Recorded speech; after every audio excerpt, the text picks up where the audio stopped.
Hello to all of you. आप लोगों के सामने में मैंने एक क्वेश्चन रखा है। आप अभी वीडियो को पॉज कर लो, बना लो क्वेश्चन को एंड देन मैं इसका डिस्कशन करता हूं। चलिए, आप एक बात का ध्यान रखो कि हम लोगों को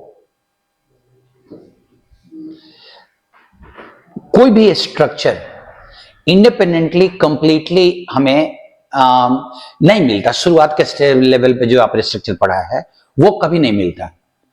जब आपका लेवल ऊपर बढ़ता है ना तो वो चीजें थोड़ी कॉम्प्लिकेटेड होती हैं। जैसे मैं आपको एक चीज बताता हूं। मैंने एक सेंटेंस लिया स्कूल वाले टाइप का, नीदर राम नॉर श्याम थोड़ा सा और करते हैं ताकि कुछ और, नॉर हिज ब्रदर्स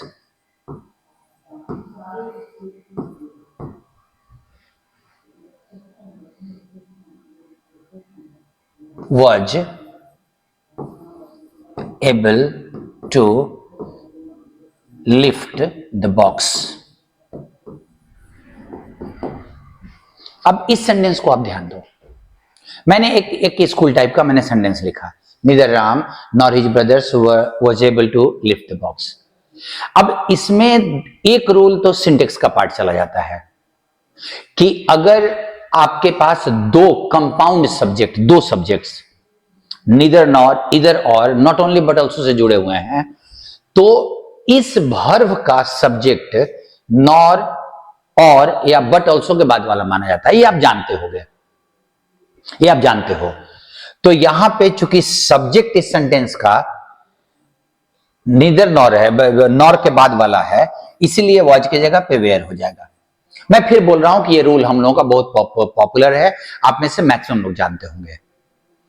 जो चीज हम को थोड़ा सीखना है, मैं आपको बताऊं कि इस सेंटेंस को हम दूसरे तरीके से भी रिप्रोड्यूस कर सकते हैं। और वो तरीका ये होता है कि मैं इसको, चूंकि ये एक कोऑर्डिनेट कंजंक्शन है, नीदर नॉर कोऑर्डिनेट कंजंक्शन है, कंजंक्शन है ये, not only but also, neither nor, इधर और, बोथ एंड, ये सबको कोऑर्डिनेट कंजंक्शन कहा जाता है।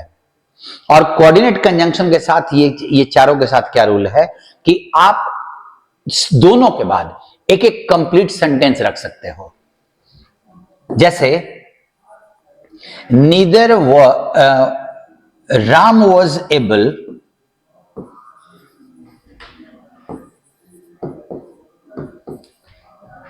To lift the box nor his brothers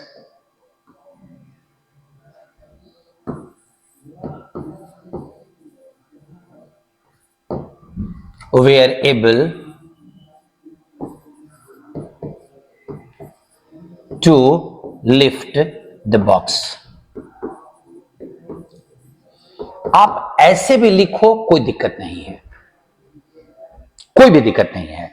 लेकिन इसमें क्या चक्कर लगता है, इसमें दो चीजों का ध्यान रखना पड़ता है कि आपको कुछ शब्द रिपीट करने पड़ रहे हैं एक ही सेंटेंस में, और जब शब्दों को रिपीट किया जाता है तो एक इलिप्सिस का रूल होता है कि आप उसको अंडरस्टूड छोड़ दो, उसको हटा दो,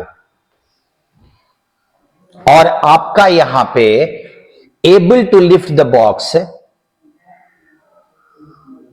हट जाएगा। लिखोगे भी तो कोई दिक्कत नहीं होगी, लेकिन आपको उसको हटा दोगे तो वो नॉर्मल आपको मिलता वैसा ही है। अगर दोनों के बाद वर्ब अलग अलग हैं, नीदर के बाद का सेंटेंस अलग है, नॉर के बाद का सेंटेंस अलग है, तो आपको लिखने की जरूरत है। लेकिन अगर शब्द रिपीट कर रहे हैं तो आपको हटा देने की जरूरत है, अंडरस्टूड, और वो नॉर के बाद वाले को हटा दो।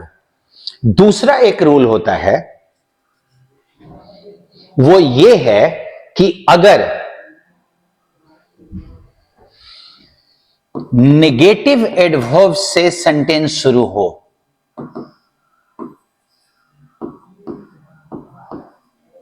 या कुछ ऐसे कंजंक्शन में भी निगेटिव अगर हो गया, तो अगर इनसे सेंटेंस, अगर ये सेंटेंस के शुरू में आए और ये सब्जेक्ट का पार्ट ना हो, तो फिर सेंटेंस का ऑक्सिलरी वर्ब सब्जेक्ट के पहले आएगा, ऐसे लिखा जाता है।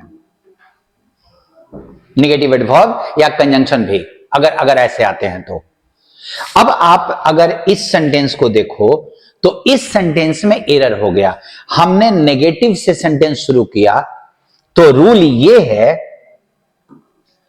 कि आपको वाज को राम के पहले रखना होगा।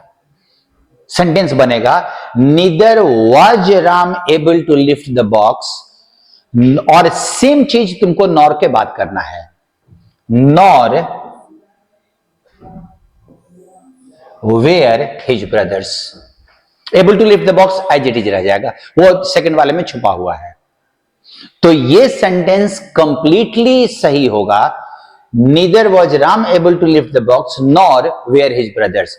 और ये वाला पार्ट भी इसी का दूसरे तरीके से लिखने का सिस्टम है ये।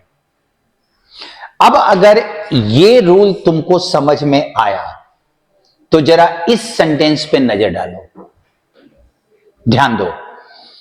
नीदर उसने किया, पूरा सेंटेंस रखा। अगर नीदर और नॉर के बाद सब्जेक्ट प्लस वर्ब आया हुआ हो तो आप ये ध्यान रखना कि हम लोगों के बचपन में नीदर के बाद दो नाउन डाला गया था, अब थोड़ा सा एडवांस वर्जन है।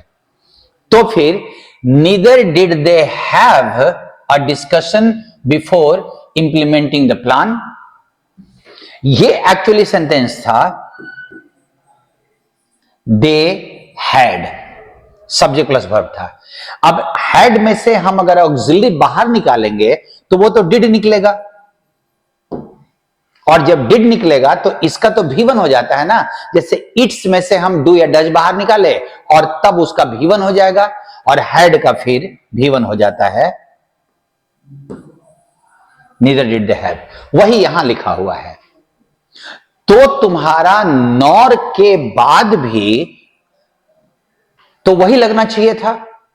नॉर के बाद भी तो अगर सेंटेंस आया है तो ऑक्सिलरी वर्ब को पहले रखना पड़ेगा, और तब यहां से एरर आपका सी पार्ट में चला जाएगा। यहां से आप डिड बाहर निकालिए और डिड को यहां प्लेस कीजिए, nor did they inform the stakeholders regarding. अगर मैं इसको नीदर नॉर के, और यही तुम्हारा पार्ट में एरर हो गया। अगर मैं इसको नॉर्मल तुमको लिखूं तो मैं लिखूंगा दे नीदर हैड। अब यहां से यहां डिड नहीं लगेगा क्योंकि नीदर सेंटेंस के शुरू में नहीं आया है। अगर ये शुरू में आया तब ये रूल काम करेगा।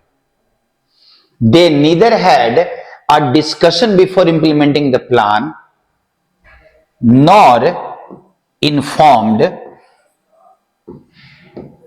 the stakeholders regarding the resources being utilized. So तुम्हारा वो इस सेंटेंस का जो मैंने बताया था निदर राम नॉर श्याम, जैसे लिखा जाता है कि निदर के बाद भी कंप्लीट सेंटेंस, नॉर के बाद भी कंप्लीट सेंटेंस, तो फिर ऑक्सिलरी वर्ब को सब्जेक्ट के पहले रखना पड़ेगा। और इसी कारण से एरर आपका यहां पे सी पार्ट में चला जाएगा, क्योंकि वहां पे ऑक्सिलरी वर्ब को बाहर निकाल के नहीं रखा हुआ है। अगर आपने चुना है तो इट वाज वेरी गुड। दूसरे थोड़ा सा सेंटेंस को थोड़ा और एक्सप्लेन कर लेते हैं। रिगार्डिंग यहां प्रीपोजिशन माना जाता है, रिगार्डिंग प्रीपोजिशन होता है, और प्रीपोजिशन के बाद जो वर्ब आएगा वो आईएनजी फॉर्म में जाएगा, कंप्लीट सेंटेंस आ नहीं सकता। और वो फॉर्म इस वर्ब का जो सब्जेक्ट है वो रिसोर्सेज है, तो ये तुम्हारा जेरंड हो गया। और जेरंड के बाद तुम्हारे को तुम जेरंड ले लो, पार्टिसिपल भी तुम सोच सकते हो क्योंकि हम उसको विच से हम लिख सकते हैं।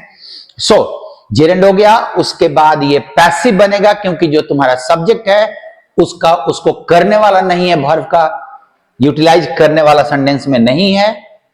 दैट इज वाई अपने सब्जेक्ट के साथ इस वर्ब का कनेक्शन पैसिव का है, इसीलिए V4 का पैसिव बनता है बीइंग V3।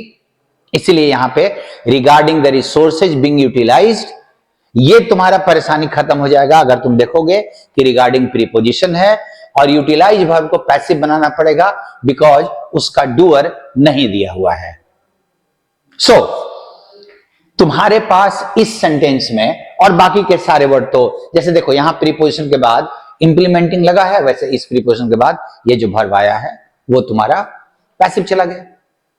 यहां एक्टिव होगा क्योंकि इंप्लीमेंट उन्होंने किया, यूटिलाइज कर सकते हैं लेकिन चूंकि सब्जेक्ट यहां डाल दिया गया है, इस सब्जेक्ट से इस वर्ब का कनेक्शन है, इसलिए वो पैसिव हो जाएगा। सो कॉमन एरर में चीजों को एक जो हम लोग पढ़ते हैं वो होता है शुरुआती स्टेज के इंफॉर्मेशन, दूसरे होते हैं कि अगर आपका शुरुआती स्टेज का इंफॉर्मेशन है तो क्या उसका एडवांस वर्जन भी है। अब नीदर नॉर इधर और सबका एडवांस वर्जन होता है।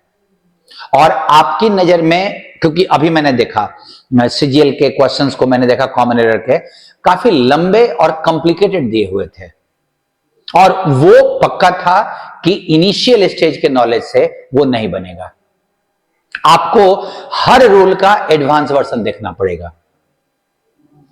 आई होप आपको ये डिस्कशन अच्छा लगा होगा, आप इसको सोचिएगा। Thank you for listening to me. See you then with another question.